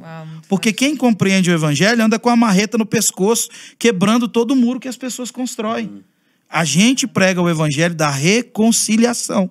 Então, falar de racismo é uma contribuição com a pregação do evangelho da reconciliação. Então, quando uma pessoa é racista, quando ela quer me afastar, quando uma pessoa é vítima de uma cultura equivocada, quando ela usa elementos dessa cultura, mas quando, na verdade, a intenção dela é se aproximar de mim. Então, eu relevo. Eu relevo. Você encontra a pessoa no meio. Eu encontro, porque esse encontro vai proporcionar educação. Esse encontro vai proporcionar edificação mútua. Esse encontro vai fazer com que a pessoa mude o termo e mude os meios de se aproximar de mim. Agora, a extrema fragilidade vai fazer com que a gente continue se afastado. Cada um no seu canto, cada um fala o quê. Entende? Então, assim, precisa haver uma disposição de transpor uma coisa que é cultural, que é antiga, que é arcaica, mas que ainda está aí. Então, mas a intenção da pessoa é qual? Se aproximar? Então eu me aproximo. Me aproximo, falo, converso, me torno amigo e a gente vai desenvolvendo uma relação a partir daí. A fala do presidente, ao meu ver, foi menos racista do que os noticiários. Então, porque ninguém me ligou. Então se afastou de você. Não Nenhum deles me ligou. Pelo contrário, eles colocaram meu nome errado. Não, sabe isso pra é quê? ridículo. Sabe pra quê? Para as pessoas não irem me procurar. Uau. Você acha que foi proposital, então? Óbvio Não foi que erro. foi. Como é que um Folha de São Paulo, ó, aqui ó, pra vocês, Folha de São Paulo, UOL, Terra, ou vocês são muito amadores, ou o mesmo estagiário drogado escreveu a matéria para todo mundo e vocês usaram a técnica mor do jornalismo. Ctrl+C, Ctrl+V. Absurdo. Porque não é possível que todos os portais reproduziram o mesmo erro. É que não faz sentido. Texto antes tá assim, ó. Ah, o coletivo de podcasts com Dunamis, Hub, Felipe Vilela, papapá. O apresentador Fernando Vilela. Tipo, não é possível. Cara, mas assim, o que eles encontraram? Eles encontraram, dentro da guerra de narrativa, eles fomentam essa guerra. Agora, olha só, cara. O que acontece com a live que me deu a possibilidade de ver? A gente percebe que o jornalismo sempre foi tendencioso. Sim. A gente só consegue ver isso agora. Agora que a gente Por quê? Porque a gente tem um contraponto. Claro, Então, o que eles fizeram? A apropriação de uma causa legítima de forma ilegítima. Eles pulverizaram. Aí o Brasil Paralelo vai chamar de Guerra do Imaginário, né? É maravilhoso o documentário deles. Agora que eles falam de Chesterton, Tozer e C.S. Lewis. Chesterton refutando o socialismo de Fabiano. Por isso que eu decidi entrar nessa discussão. Eu nunca tinha me envolvido como eu estou envolvido agora. Mas olha só, para você meditar. As pessoas são maldosas com a gente, com a igreja. Dizendo, é exagero, é cabo eleitoral, é não sei o quê. O Twitter é a rede social. Rapaz, tem razão do Elon Musk ter desistido, cara. Twitter que é o rede chorume. social nojenta, cara. Chorume. Nojenta. Tem gente ali que acha que pode julgar tudo e todos. E é um monte de testa oleosa achando que é mente brilhante. Homem. Entendeu? Essa é a verdade. Muito bom. Aí, mano, o que acontece? Eles pulverizaram a matéria. Pá, racismo, tal. Minha foto lá do lado é do presidente, aquela doideira toda, tal. O cara foi com o apresentador negro. Ninguém me ligou. Só falaram de você. Só falaram. Ninguém queria saber seu lado, né? Não. Da história. Isso é afastado. É um jornalismo tendencioso. Porque eles têm medo de ouvir tu lá. Fala o que quer e vai. Pulverizou. À noite, cara, falei pra minha esposa, terça-feira. Falei, ó, vou assistir o Jornal Nacional. Hoje eu preciso ver. Aí fui ver. Aí começou dizendo assim, um aumento no serviço no Brasil. Tá, aumento. Coisa aumentando, coisa boa aumentando. Falei, caraca, meu. Que loucura é essa? A inflação nos Estados Unidos aumenta. É maior do que a do Brasil. Falei, tem alguma coisa errada com esse negócio. Aí foi falando. Agenda dos presidentes. Deu a agenda de todo mundo, mas nem deu a agenda do Lula. E o Lula, um dia antes, foi sabatinado pela CNN. Sim. Com audiência 5 vezes menor do que a nossa. E engasgou, perdeu a fala, que o William Vac não aliviou. Apanhou, né? O William Vac bateu até na sombra dele. Aí, beleza.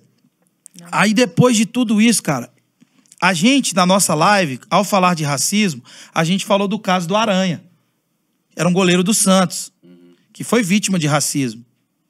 Não importa se ali era branco ou preto que estava falando. Quem foi identificado tem que ser punido, que é uma idiotice. Olha o que estão fazendo com o Vini Júnior. Vinícius Júnior, absurdo. Mano, ontem na porta do estádio, cara, a torcida do Atlético Madrid, cara, que galera esquisita, mano. Zoado. Que povo zoado, mano. E ele fez o gol e foi dançando à frente da torcida. O Rodrigo fez gol e ele assim, foi lá dançar mano. É desse jeito, pô. Vai ter que engolir. Vai lá onde quiser. E aí, o que acontece? Teve essa matéria pulverizada, à noite, Jornal Nacional. Não falou nada, mas terminou a matéria falando assim, dizendo assim. Faz café pra você. O café pode cortar aqui, mano. Não, manda bala. Saindo até fumaça. Ao vivo. Oh, meu Deus. Pega pra mim. Que maravilha. Aí, cara, eles passaram uma matéria sobre o racismo. O William Bonner sai do seu palacete acarpetado, adentra um outro estúdio para dizer: agora o racismo entrou no Código Penal como crime hediondo, inafiançável e imprescritível. Óbvio, legítimo. De repente, eles mostram um depoimento de uma pessoa que sofreu racismo. Quem era? Aranha. O mesmo exemplo que te deu. Aranha, falando sobre o fato de racismo. Nossa. Ministro do STF falando sobre racismo. Aquela repórter da Globo, acho que é Glória Menezes, não lembro o nome dela. Glória Maria. Glória Maria.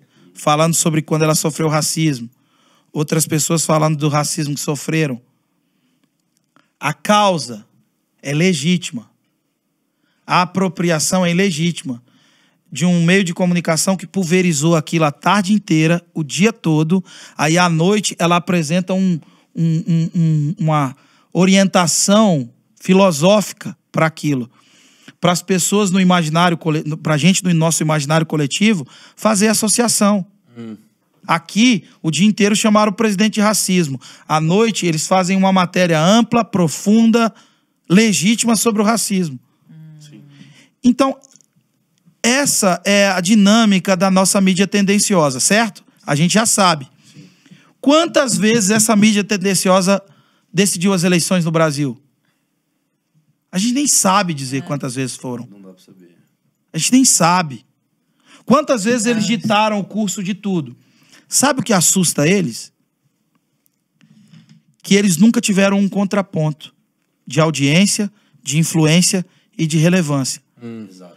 Mas agora o contraponto de influência, audiência e relevância é a igreja. É isso. O povo que eles sempre chamaram de burro, de omisso e de desunido.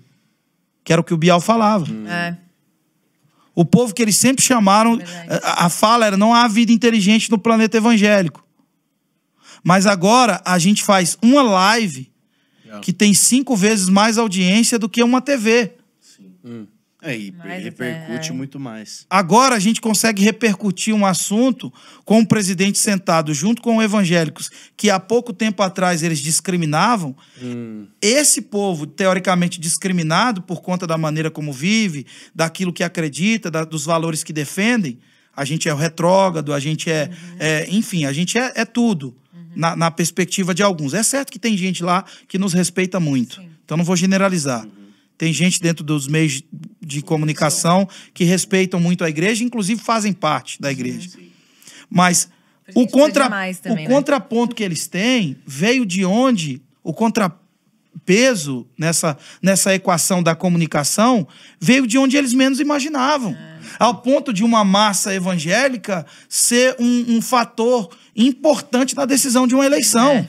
E eles tentarem equilibrar para tentar ganhar o nosso lado também. Agora, sabe o que me entristece? Que tem gente do meio da igreja que sempre viu isso acontecer. Eles sempre ditaram o ritmo do baile, das eleições, de tudo. E a gente agora assumiu um papel de influência e relevância por conta da internet, e aí a galera da igreja fica batendo na gente. É claro que vai haver exageros, é claro que vai haver desequilíbrio, mas a gente está começando um processo de exercer uma influência que o mundo, o Brasil, nunca imaginava. Cara, como é que esses evangélicos, eles assumem esse papel tão importante? A gente fez uma coisa histórica, cara. É isso que as pessoas não conseguem enxergar. Você entendeu? E aí fica um batendo dentro e eles têm medo, porque a igreja aqui no Brasil é diversa.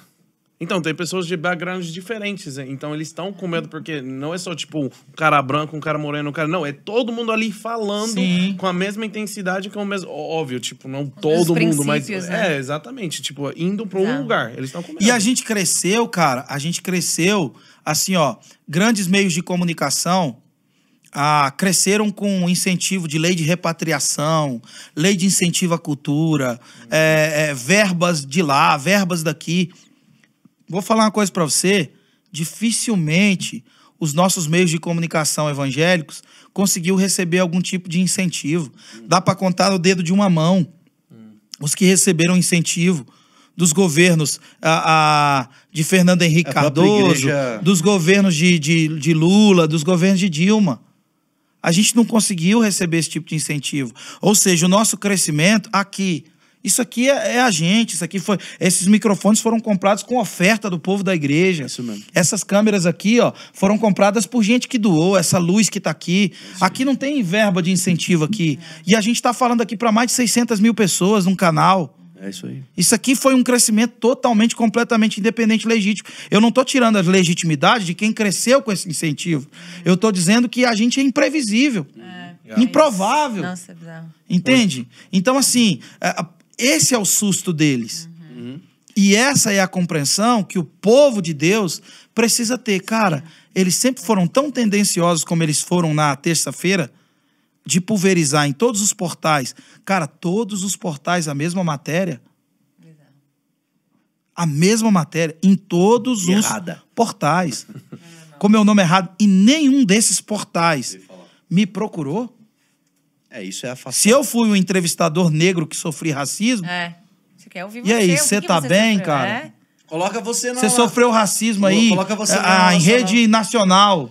Porque, no final das contas, eles não ligam com isso. Não eles ligam pra mim. Estão usando isso. Esse é o ponto. Mas é isso que é roubar a narrativa, eu sinto. Tipo, roubam a narrativa legítima e ela fica ilegítima porque ela usa e quer continuar escravizando o povo. Tipo assim, continua sofrendo. Eles nem querem resolver o problema do racismo. Que não. Eles querem que continue tendo pra continuar usando isso como chamariz pras outras coisas deles. Então a gente tem que perceber, cara, a gente assumiu um lugar muito importante. Eu acho que essa questão da unidade, que eu acho que a gente falta um pouco no corpo também. Tá? A gente vai ficar brigando, vai ficar te mandando hate. Você estava compartilhando com a gente que você recebeu mesmo bastante. Meu Deus do céu, até de gente que nunca me mandou mensagem. Posso falar nome? Pra gente tudo bem. Cara, mano, misericórdia, mano. Gente me escrevendo, o cara fala bem de mim no tweet, depois ele apaga, saca? Cara, aí eu nem tinha visto o tweet. Fazia muito tempo que eu não vi o Twitter. Cara, que negócio chato, gente. Já deu vontade de não voltar, né? Cara, você voltou e falou assim, agora eu lembrei porque eu não tava aqui. Mano, de verdade, cara, é um monte de gente gravando vídeo em volta de livro. Mas você acha que você recebeu mais hate da galera da igreja? Ô, cara, mano. Eu tô gravando vídeo em volta de livro. Na moral, velho. Sério mesmo, cara. A gente... Cara, não tem sujeira debaixo da unha, não dá um prato de comida pra ninguém. Aí tem essa galera e tem em contrapartida, tipo assim, o ultraconservadorismo. Cara, todo excesso é falta. Exato, uau. Todo excesso é falta. Tipo, um extremista não pode ajudar você a produzir nada pro reino de Deus. Porque o reino de Deus é um reino de equilíbrio. Entende? O extremista, ele quer tirar você de um extremo e levar você pro outro, pro extremo em que ele tá. Então, eu recebi muita hostilidade, muita hostilidade. As maiores hostilidades que eu recebi foi do fã-clube bolsonarista. As maiores. E ali eu tava ali claramente declarando, olha, eu entendo, compreendo que tá polarizada a coisa e ao invés de dizer em quem eu vou votar, eu vou dizer, eu jamais, nunca votei, nunca vou votar, pretendo não votar dessa vez em nenhum candidato do PT. E faço um apelo para você. Não vota em nenhum candidato do PT. Por favor. Porque a pauta é a mesma. Assim, ó, quando eu fiz seminário, a gente leu um livro do Richard Humbre, Torturados por Amor a Cristo. A capa do livro era um cara segurando a cabeça de um crente. Meu Deus. Caramba. Nessa época, despertou-se um movimento de oração pela igreja perseguida. Na Romênia, que era um país extremamente comunista, eles perseguiram os cristãos. Na época da União Soviética. Eles perseguiram os cristãos. Richard Humbre foi preso nas prisões geladas da Romênia. Ele e a esposa. Esse cara saiu, ele foi abraçado até por um movimento missionário nos Estados Unidos. Ele foi para lá. Ganhou asilo lá. Ele era de romano? Ele era romeno. Richard Humbre era romeno. Nessa época, a gente começou a orar pela igreja perseguida. Especialmente igrejas que eram perseguidas por regimes como a da Coreia do Norte, como a da China, como Romênia, como tantos outros países cujo ritmo quem dita é o socialismo e o comunismo. Esse modelo de política. Entende? O que acontece? Faz sentido para você a gente orar por cristãos que foram perseguidos pelo regime socialista e comunista, e agora você querer um partido que defende esse modelo de política no seu país? Não faz sentido nenhum. É um tiro de 12 no pé, irmão. Entende? Para mim não faz o menor sentido. Um partido que declaradamente adotou essas pautas. Mas é impossível implantar um socialismo e um comunismo no Brasil. A desculpa não é nem essa. A desculpa é jogar na conta do outro lado. Mas também o outro lado, olha as coisas que fala. Olha as coisas. O cara é um boçal. Tipo assim, entendeu? O cara... A pessoa tenta fugir dessa acusação que você tá falando aí, que eu concordo. Não é nem, tipo assim, tentando se explicar. Pô, mas o outro lado também, entendeu? E aí, tá, mas... Acho que é uma coisa mais espiritual. Não, e aí tem uma coisa inicial, que é, tipo assim, que é o direito inicial. Que aí você vai... porque o que tá decidindo, cara, é a narrativa. Exatamente. E não uma perícia inteligente. É o que tá decidindo, é a narrativa. É aquilo que... Esse lado fala o que eu gosto de ouvir. Tá de um lado da guerra narrativa que eu gosto. Esse outro lado aqui tá do outro lado da narrativa. Quando, na verdade, a gente tem que aderir e adentrar a uma discussão que diz respeito ao modelo de gestão pública. Entende? Então, assim, a gente não tá decidindo o presidente do meu clube de futebol. Eu estou decidindo um modelo de gestão que seja conivente com aquilo que vai trazer progresso. Eu não vou... por exemplo, é impossível implantar um comunismo no Brasil. Talvez eu acho que seja. Mesmo com um partido que tem o seu cerne, o medo também não me convence. Porque se tal ganhar, vai virar Venezuela. O Brasil não vai virar uma Venezuela. O Brasil é um país muito mais amplo, muito maior. Tem resistências para lidar tanto com o fascismo quanto com o comunismo. Então eu acho que o medo não é um agente de convencimento. Eu acho que o modelo de gestão, aqui que é o Estado grandão, um país extremamente burocratizado, sabe? Um país, um povo na mão do Estado. Aqui tem uma ideia de livre comércio. Liberdade. De desburocratização. Aqui tem uma ideia de enxugar a máquina pública. Aqui tem uma ideia de desenvolver um caminho que vai trazer um progresso para o povo brasileiro. Que vai tirar um pouco a gente da mão, resumindo, da mão do Estado e vai ter um programa de política pública que seja conivente e coerente com as dores que a gente tem, mas que é muito mais interessante, porque quando eu olho para esse modelo de gestão pública, esse modelo aqui deu certo em muitos outros países. Esse aqui não deu certo em nenhum. Exatamente. Você entendeu? Então, além dos valores bíblicos. Além da... Aí a gente vai para o lado filosófico, aí, poxa, aí não faz sentido nenhum. Aqui tem questões filosóficas que também me preocupam. Entendeu? Daniel François Malan foi um pastor que criou o apartheid. Então existem anomalias que vieram daqui. Assim como existem anomalias que vieram daqui. Se a gente for avaliar o quadro ideológico, a gente vai arrumar uma guerra de conflito abissal. Entende? Então, por isso que a base da nossa reflexão, principalmente para os cristãos, é o evangelho. Exato. Um dos erros da igreja é que a gente está confrontando uma ideologia com outra. Terra com terra, sacou? Sim, sim. E não vai dar certo. As armas das nossas milícias não são carnais, elas são poderosas em Deus para destruir fortaleza. A sua base é o evangelho. Agora, cara, resumindo assim a fala, como é que você vai pegar um cara, mano, que foi preso? O maior escândalo de corrupção do país. Como é que você vai fechar o olho para isso? Todas as pessoas envolvidas aqui nesse bojo do governo dele declararam, cara, que receberam propina, que receberam dinheiro. Aí você tem o cara da Odebrecht, sabe? Ali confirmando, cara. Aposentadoria de 300 milhões. Aí você tem o presidente do partido, sabe? Ali declarando, fazendo declarações na delação premiada, dizendo, cara, que esse cara tá envolvido nesse escândalo de corrupção, que a gente não consegue nem calcular. Eles devolveram 6 bilhões para o cofre público. Isso foi o que foi devolvido. Imagina o que não foi devolvido. Aí você olha na declaração de conta da União, você vê que o governo do PT emprestou 2,8 bilhões para a Venezuela, para financiar a ditadura na Venezuela. O país que tem a maior bacia petrolífera do mundo, cara, vive como um bando de misério e mendigo. Aí você tem o país mais rico da 3,6 bilhões de reais emprestados para Cuba, cuja garantia do empréstimo foi charuto, bicho. Ridículo. Dá um Google aí, petista. Nossa. Pra você ver se eu tô mentindo. Aí você tem Nacala, um aeroporto em Moçambique, que tem 2 voos comerciais. O BNDES emprestou para a Odebrecht 645 milhões para a construção de um aeroporto em Nacala, que só tem 2 voos comerciais por semana. Caraca. 640 milhões é mais caro do que o aeroporto de Goiânia, que é a capital do agro do Brasil, onde eu moro.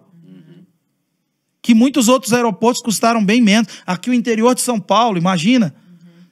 Não dá para construir um aeroporto aqui em Taubaté, na região acho que é o Vale do Ceará aqui. Do Paraíba. Do Paraíba. Cara, eles investiram lá, em Moçambique, que 60 anos a Frelimo governa Moçambique. Um partido de extrema esquerda. Então, tipo assim, cara, não faz o menor sentido esse modelo de política pública. Entende? Cara, sensacional, Vilela. Eu acho toda a sua opinião, toda essa repercussão aí da live do presidente. Uma coisa, assim, já a gente seguindo pro nosso final, mas queria também adentrar. Cara, o Dunamis, a gente é muito forte nas universidades, né, nos ambientes acadêmicos, e a gente vê realmente toda essa questão de roubar a narrativa nesse lugar. A gente tem dados de 70% do evangélico, 70% dos evangélicos, ele entra na universidade e ele perde a fé. Muito sim, por uma falta de já ter um preparo, de ter uma base, mas muito por ser bombardeado com esse tanto de narrativas deturpadas. O que você falaria para essa galera? Nessa questão, assim, da narrativa deturpada, na questão dele chegar lá e como ele consegue se posicionar. E aí, cara, pode abrir até o que ele deve estudar, como ele deve se portar. Bom. Eu acredito que os pais da igreja vão fazer muito bem, mas eu acho que esse é um problema, talvez, na nossa formação. Eu acho que eu não falaria nem especificamente para o jovem que já está lá naquele contexto. Mas se você perguntar para a maioria dos pastores qual foi a última vez que ele visitou uma faculdade... muito bom. A maioria dos pastores nunca foram em uma universidade. Até desencoraja, né? Eles nem sabem o que é... Eu digo assim, não no sentido de fazer um curso universitário. Eu digo de conhecer a realidade atual das nossas universidades. De entender o que o jovem está sofrendo. A gente vive numa prisão de subjetividade. As nossas músicas evangélicas... as nossas programações evangélicas não emancipam a gente para uma vida real. A gente está fazendo tenda para Moisés e Elias, chapando o coco em algum lugar, e a gente não ensinou que realmente essas dores existem e essas questões existem, e a gente vai ter que lidar com a realidade, com dores, com problemas e tudo mais. Então, eu apelaria para os líderes de jovens. Legal. Que você traga um pouco de realidade, do que acontece no chão da vida para os seus jovens, sabe? Para realmente prepará-lo. Porque se a gente vive um cristianismo de muita subjetividade, ou seja, a gente entende sobre nadar, sobre voar, sobre orar, sobre meditar, mas a gente não entende nada sobre meio ambiente, sobre responsabilidade social, sobre questões assim. Então, as únicas armas que o jovem tem dentro desse contexto de subjetividade para lidar, é tudo subjetivo. Ele não tem propriedade para falar sobre racismo. Sim. Ele não tem propriedade para falar sobre sexo. Porque a gente não conversou, a gente ficou tudo no campo da subjetividade. O cara tá com problema na sexualidade, vai orar. Sim. Vai buscar Deus. Não, beleza, buscar Deus. Mas ensina para ele a diferença entre demônio e hormônio. Uau. Entende? Ensina para ele que existe uma vida real acontecendo e você precisa preparar ele para ela. E eu, para encerrar, né, essa questão assim, existe uma regra de interpretação bíblica chamada lei da primeira menção. Já ouviu falar? Todas as vezes que a Bíblia menciona uma palavra pela primeira vez, ela define um sentido. Pro resto da Bíblia. Pro resto Você segue o rastro daquela palavra e o Espírito Santo vai ampliando o sentido daquilo. Deixa eu dar um exemplo prático. Pisar. Tá ligado a governo. Mas por quê? Porque quando você vê Gênesis 3,15, Deus está profetizando, dizendo assim, olha, da mulher vai nascer alguém que vai pisar a cabeça da serpente. Ou vai ferir. Mas a palavra ali é a palavra pisar. Já determina o sentido dela até o final da palavra. Então, pisar tá ligado a governo. Aí quando você vai olhar outros versículos, vai fazer uma exegese dessa palavra. Pisarei o leão e a áspide. Onde pisar a planta dos vossos pés, o Senhor vos dará. Eu vos dou autoridade para pisar em serpentes e escorpiões. Então, pisar, a partir da primeira menção, eu tenho uma definição de sentido e depois o sentido se amplia, certo? Então, biblicamente falando, a primeira menção é muito importante. É um caminho pedagógico estabelecido pelo próprio Deus. Sim. Aí vou trazer isso para agora. Se nós não fizermos a primeira menção sobre alguns assuntos, nós não vamos definir um sentido correto. Uau. Se a gente não for o primeiro a falar de sexo, se a gente não for o primeiro a falar de racismo, se a gente não for o primeiro a falar de política, se a gente não for o primeiro a falar de cultura, eles vai fundamentar um outro sentido. E a gente vai ficar fazendo um trabalho de desconstruir para depois construir de novo. Exatamente. Então a gente precisa assumir a vanguarda pedagógica. Falar antes do que eles escutam. Entende? Então a gente precisa assumir essa vanguarda. Ah, o que é sexo? Não, sexo é isso aqui, ó. A primeira menção é nossa. Define o sentido. Depois o sentido vai ganhando amplitude. Entende? Então ele vai ter anticorpo, ele vai ter imunidade para chegar lá, ouvir sobre sexualidade, mas a primeira menção foi feita aqui. O sentido está definido. Ah, ele vai ouvir sobre política, mas a primeira menção foi feita aqui. Então, ou a gente assume a vanguarda da narrativa e estabelece um padrão de uma narrativa correta, ou a gente vai ficar enxugando gelo e cuidando de desviado para sempre. E eu acho que, Vilela, o problema é muito disso. Não, demais. Cara, mas é isso que a gente quer. Mas eu vejo que o problema disso é até... Nem vamos entrar nesse assunto, vamos deixar isso para o próximo podcast. Porque, cara, o problema é escatológico. O cara, às vezes, assim, não... Nenhum desses assuntos serve. Porque Jesus está voltando. Entendeu? Jesus está voltando, então eu não preciso estudar, não preciso saber a minha opinião, eu preciso saber a Bíblia. Preciso estar pronto para o momento que ele está vindo e acabou, entendeu? E aí o cara, não vou perder meu tempo. Então eu acredito também que existe alguma coisa. Teve uma vez, cara, vou falar uma coisa aqui, agora eu vou falar olhando para você. Fala, pro Brasil. Teve uma vez que um cara ficou muito bravo comigo quando começou a onda de intercessão, adoração e proclamação. Eu acho isso lindo, maravilhoso. Mas ele queria levar todo mundo para esse contexto. E alguns jovens deixaram a faculdade, deixaram e tudo mais para ir para a igreja, interceder, adorar e proclamar, porque era assim que a igreja primitiva vivia e tudo mais. E aí alguém me fez uma pergunta: Vilela, o que você acha disso? Aí eu fiz uma outra pergunta. Eu disse: algum de vocês já viu Jesus orando em horário comercial? Você já viu? O que Jesus estava fazendo? Trabalhando. 24/7. Ele orava de madrugada. Mas ele estava trabalhando porque meu pai trabalha até agora. Ele estava cuidando de pessoas. Estava no meio do povo. Estava entendendo as dores do mundo. E estava respondendo elas. Então a gente precisa parar de pensar que espiritualidade é essa coisa abstrata, subjetiva, que não responde o mundo. Entende? Então, assim... A nossa santidade, a nossa santidade tem que ser atraente, não repelente. Tem aquela frase que ficou bem famosa lá no Jesus Movement, que em inglês que é Give me Jesus, you can have all this world, give me Jesus. Você pode ficar com todo mundo, só me dá Jesus. E a igreja começou a abrir mão das coisas que ela dominava. E deu pro mundo, deu a educação pro mundo, deu a música pro mundo. Então, assim, por exemplo, por que a gente demorou tanto para assumir a internet, demorou tanto para assumir a TV? Porque a gente não fez a primeira menção. A gente abriu mão de muita coisa também, né? Que era a igreja. A gente precisa assumir a primeira menção.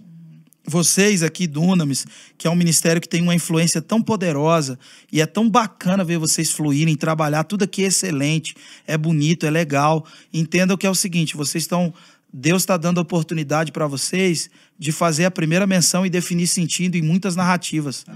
Na igreja de agora, na igreja do meu filho. Entendeu? Eu não consegui vir para cá, vou fazer 40. Mas o meu filho vai vir. O Estevão vai vir, a Débora vai vir. Entende? E os meus netos também vão vir. E quando a primeira menção for feita por gente influente, como vocês, por outros movimentos também, similar ao que vocês têm aqui, cara, vamos assumir a vanguarda da coisa. Porque aí a gente não vai ficar mais preocupado dos nossos jovens irem para a universidade. Entendeu? A gente não vai ficar mais preocupado, porque o sentido está definido. entendeu? A nossa espiritualidade não é uma espiritualidade estranha, esquisita, não. É uma espiritualidade real, palpável, visível, entendeu? Notada. Cara, esse cara é diferente, esse cara fala como quem tem autoridade. Assim, é tão profundo isso que Jesus começou seu ministério com 30 anos, certo? Certo. Jesus comunicou toda a mensagem que ele tinha para trazer em doses homeopáticas. Através do quê? Qual era parábolas, com 42. Jesus ficou 30 anos estudando uma linguagem. Cara, o nosso avivamento é um avivamento de linguagem. Olha só, pra gente não pirar muito nisso. Quando eles receberam o Espírito Santo, eles falaram em línguas o quê? Estranhas. Estranhas. Mas eram estranhas para quem? Para as pessoas de lá, porque as pessoas entendiam o que estavam lá. Ah, garoto! 19 nações conseguiam entender as maravilhas de Deus no seu próprio idioma. Então eles estavam produzindo uma coisa que era estranha para eles, mas era a resposta para o mundo. Para outra sociedade. A gente inverteu o processo. Forte. A gente tá fazendo uma coisa estranha para o mundo e resposta pra gente. Nossa. Acabou. Tchau, gente. É isso, né? Vamos terminar com essa. Drop the mic. Que punchline. Cara, não se preocupe se você tá fazendo uma coisa que é estranha pro meio em que você tá, desde que você esteja respondendo o mundo. Agora eu não tô falando de pecado, de quebra de princípio. Não vai usar isso como desculpinha. Exatamente. Eu tô falando de uma coisa que é teoricamente assim, foge o arquétipo, foge o padrão, foge a subjetividade evangélica estabelecida, foge essa prisão litúrgica. Mas se é resposta para o mundo, bicho, e você tá em paz, e você tá amparado por gente que tá cuidando do seu coração, cara, essa é a nossa missão. Muito bom. Essa é a nossa missão. Demais, Vilela. Cara, eu acho que esse final aí, né, a gente deixou... até eu fazer mais uma pergunta, mas acabou bem. Não, acabou bem. Terminou Deixa bem. assim, não... Cara, Vilela, muito obrigado. Tamo junto. Muito obrigado. A gente já vai mesmo. ter que sair daqui já marcar a parte 2, parte 3. Verdade. Porque tanta coisa que a gente pode continuar falando. Aprendeu muito, com mas, certeza. nossa, muito precioso. Muito obrigado. Legal, obrigado. Muito obrigado, cara. Obrigado mesmo. Demais. Pessoal, me ouçam lá nas plataformas digitais. Escuta vai lá, ouvir galera. os álbuns dele também. Por favor, escuta lá. Muita música mesmo. Pô, eu cresci até no Spotify pra caraca. Eu tava com Não. 100 mil ouvintes mensais. Vamos crescer mais, então. Agora a gente tá Vamos com lá, 240 mil ouvintes Vamos mensais. crescer Me mais. ouçam mais lá.